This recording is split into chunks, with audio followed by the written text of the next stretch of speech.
Good morning all of you.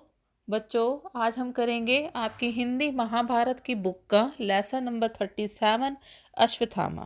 इस lesson में क्या है देखो।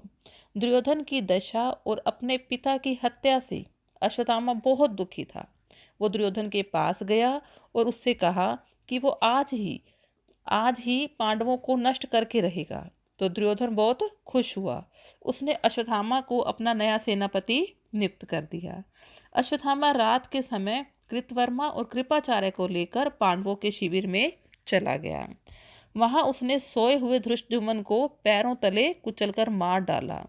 फिर बाकी के जो पंचाल कुमार थे और द्रौपदी के पुत्रों को भी एक एक करके सोए हुए को सभी को मार दिया।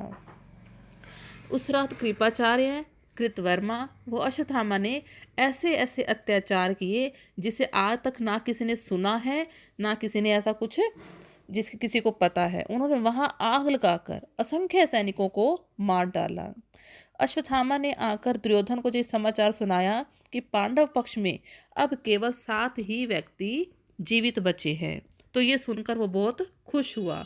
वो इतना खुश हुआ कि वहीं पर उसने अपने प्राण त्याग दिए और उसने अश्वत्थामा की बहुत मरने से पहले उसकी बहुत तारीफ की कि तुमने ऐसा काम किया है जैसा आज तक मेरे लिए कर्ण ने भी नहीं किया। तो इधर जो द्रौपदी होती है वो अपने पुत्रों की मृत्यु से बहुत दुखी होती है।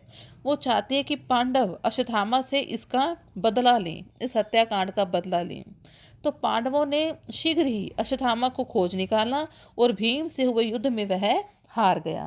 इस हत्याकांड से पांडव वंश का नामो निशान मिट जाता, परंतु उत्तरा के गर्भ में से जो बच्चा हुआ उसका नाम था परीक्षित। ये एक ऐसा था, मतलब परीक्षित ने जो था वो पांडव के वंश का एकमात्र चिन्ह रह गया था।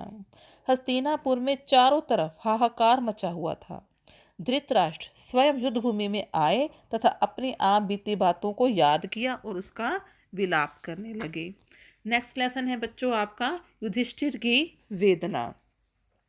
युधिष्ठिर अपने भाइयों और कृष्ण सहित रोती बिलखती स्त्रियों के समूह को पार करते हुए धृतराष्ट्र के पास गए। धृतराष्ट्र ने भीम को अपने पास बुलाया, परंतु श्री कृष्ण ने भीम के जैसा ही एक लोहे का पुतला धृतराष्ट्र के आगे रख दिया।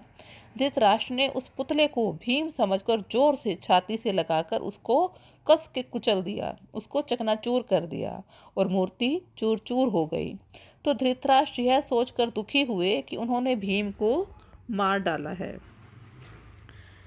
परंतु श्री कृष्ण ने उन्हें कहा कि जिसे उन्होंने चकनाचूर किया है, जिसे उन्होंने तोड़ दिया है, वह लोहे की मूर्ति थी, परंतु भीम तो अभी भी जीवित है।